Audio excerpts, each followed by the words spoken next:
Are you thinking about homeschooling your second graders? Stick around. I'm going to share with you what I do with my second grader at home.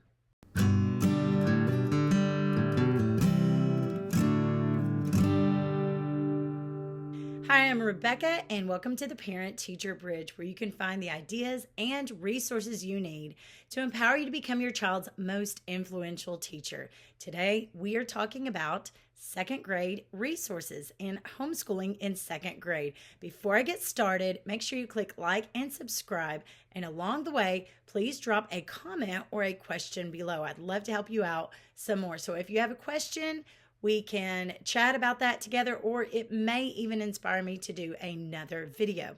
With that said, let's get started. My second grader is my third child. And as I explained last week in my fourth grade homeschooling video, I don't like to change that much. I recognize that there is no such thing as a perfect curriculum. So if I have used something that's worked before with another child, I'm likely to use it again. And the only exception would be if I had a special circumstance with that learner, maybe if I had a child with dyslexia or something like that, where they just needed something a little bit different and I needed to change that. I'm open to customizing those sorts of things, but I also recognize that I just don't like having to shop for curriculum each and every year and changing what I've already done before. So let's talk about what I have done with my other two kids that I am continuing on doing with my second grader. One of the biggest things that I like that I do is journal writing. At the second grade level, I do not teach any formal grammar. So instead, we write in a journal. As you can see, this is a primary journal, and so it's going to have the picture on the top. Here's an example of one of her pages where she had an area where she could draw a picture. We always write the day, and then she writes her wording. Now, she is pretty good with handwriting, so I've allowed her to write that a little bit smaller. Sometimes I might start her out with the sentence that she can write. If she's having a bad day, I might tell her the first sentence that she can write and she can go from there. Sometimes I've dictated this, I've allowed her to dictate the sentences to me. As far as the topics, they pretty much get to write about what they want. If they say they don't have an idea, then we just choose a book from this bookshelf right behind me, and they might pick out like an interesting animal or something from history, and we learn about it either from a book or we may watch a YouTube video on it, a documentary, something like that. And then we just kind of discuss it. So they're learning more than one subject at a time. Consistency is key. So we don't do any official grammar at this age in our household. We might play Mad Libs for fun. We might watch Schoolhouse Rock, something like that. Another thing that we do is I prepare the kids a binder the first week of school. They pick whatever they want. She picked a sloth because she has a little stuffy that's a sloth. And they color that. That's one of the things they do the first day of school. She will take this binder with her the one day that I go and teach at a tutorial. So I pay someone to manage a class for my younger kids at this tutorial. And so I can send them with some work from home to do. And I give them a checkoff list. I just made this in Google Docs. Math, handwriting, journal, skill book, draw, color, or read if you are done. This is the skill book that is mentioned.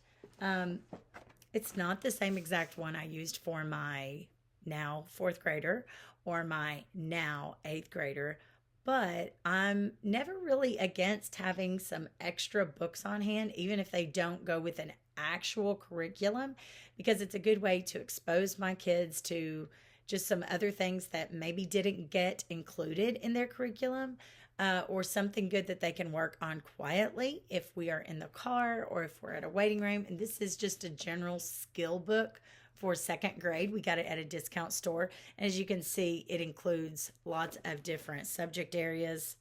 And some of them, are quite challenging. They have to read this biology article and then they have to answer questions about it. So that one's kind of on the higher end. But then they have some where they might have to work on proofreading. For handwriting, we do handwriting without tears. up through second grade. And then at the third grade level for my own children, they've all advanced just fine with having neat handwriting, that I'm okay at the third grade level going ahead and teaching them cursive. Now, she can write her name in cursive, and I'm not against getting a little discount book in cursive, but we still chose to get the second grade handwriting without tears book, and she just does about 1 page per day. And that's an example of what it looks like on the inside. I love that Handwriting Without Tears has a little saying for each step of making the letter. I see a lot of children with messy handwriting. I tutor, and I've taught a lot of classes, and a lot of their messy handwriting is either A, because they're not holding their pencil correctly, or they've never really been taught where to start the letter, and so they're doing a lot of bottom up motions. For spelling, I have 2 different things. So if we're on the go, or if I don't get to meet with my child one-on-one, I did get a grab and go workbook. This is not my favorite, okay? But again, it's just exposing them to words, because I know the more you see a word, the more likely you are to spell it correctly. So they may have like a spelling list each week, kind of like a typical school does, which I'm not saying is the most effective way, but it is getting her some practice in filling in different little things. But when I have time, I like to meet with them one-on-one, and we will use a little dry erase board like this, and we will use all about spelling. So she's in level 2 right now, and I love that it's very user-friendly. I can open it up to whatever page, we're on, and it shows you some cards that you can use. We actually don't use the cards, but it tells you exactly what you need to say and what sounds you're teaching them or what rules you're teaching them that day. And I don't do a new one every day. It may be one every week or one every 2 weeks. We go pretty slowly through that. One thing about spelling is that if I am seeing what her writing looks like on a regular basis, then I know what kind of words she's struggling with. She might be struggling with a high frequency word that she doesn't really understand what the rule or what the meaning is behind spelling it away, like let's say the word through or the word rough. Those are pretty complicated spellings, but because we write in this, that's a form of assessment. Lets me know what she needs help with as far as spelling. Let's move on to math. So for math, I have used Singapore Math for all my children, and the way it works is it's got a textbook and it's got a workbook. I never buy the teacher's manuals because I have no problem understanding what it's about, and I just like to save money. This is the US edition, not the Common Core edition. Inside the textbook, it has some color when it explains the lesson, and at the bottom of the lesson, it will tell you what workbook pages it corresponds with. And this is the workbook. If you notice, they both say 2A. That's just meant to be the first half of second grade, okay? And so you can see she just does her work in here, and after she gets it done for the day, she brings it to me, and I check it off that she did it correctly. Okay, so we have covered most of everything. You're probably wondering about reading. So this is my 3rd child, and if you've been homeschooling a while, you understand the trickle-down effect of 3rd children, or even 4th or 5th children maybe. They end up learning some things sooner than what their older siblings did because they just have so many older siblings around teaching them. And the same is true for her and reading. She was first learning to read words at age 3, and by age 4, she was reading these very beginner books that come with all about reading. They're controlled passages where they just follow whatever phonics rules were taught to them in each lesson.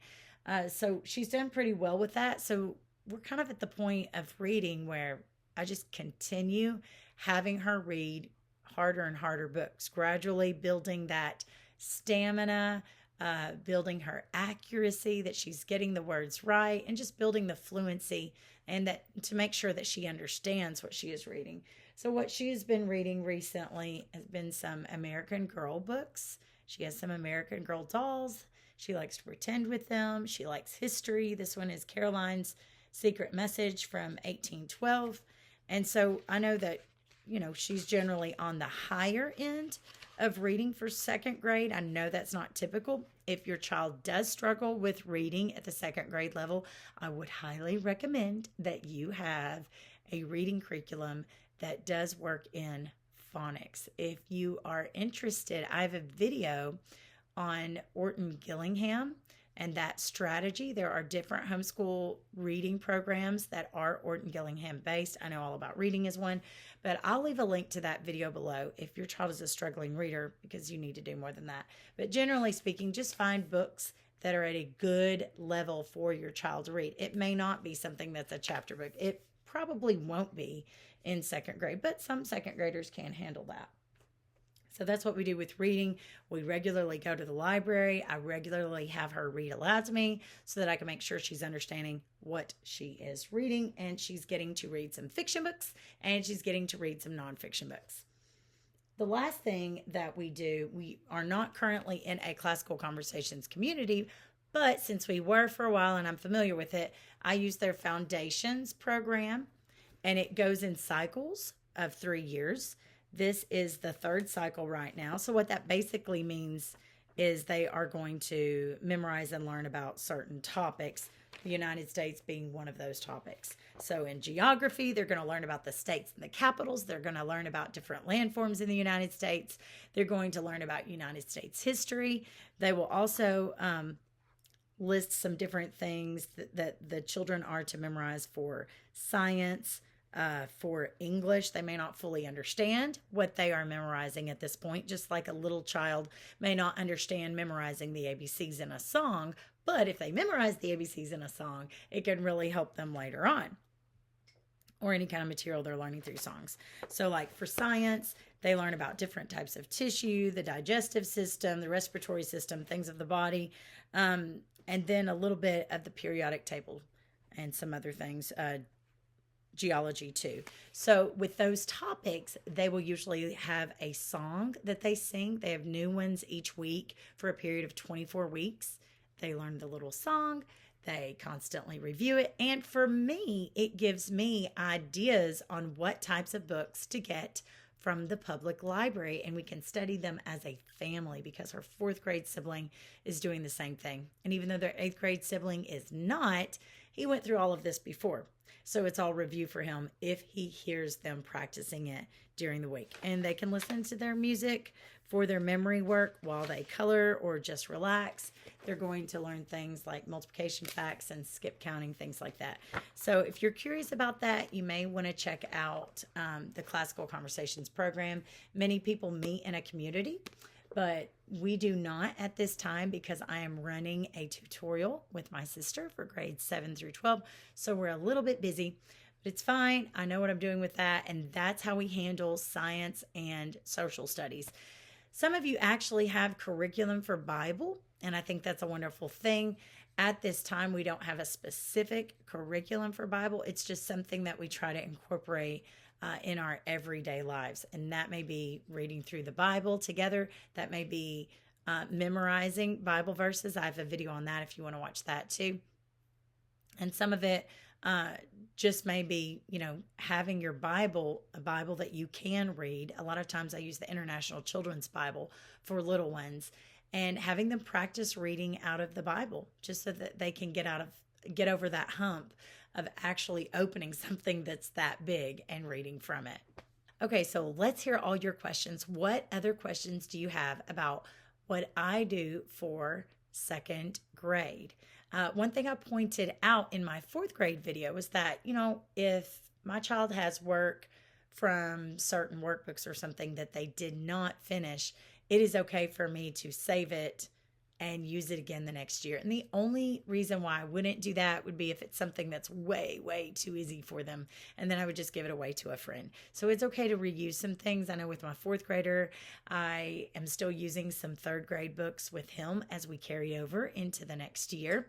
If you're interested in seeing that video, please make sure to check that out. And I hope to eventually make a video discussing what I'm doing with my 8th grade son. I feel confident in what I'm doing with my children right now because I've done it already with my oldest child, who is now in 8th grade.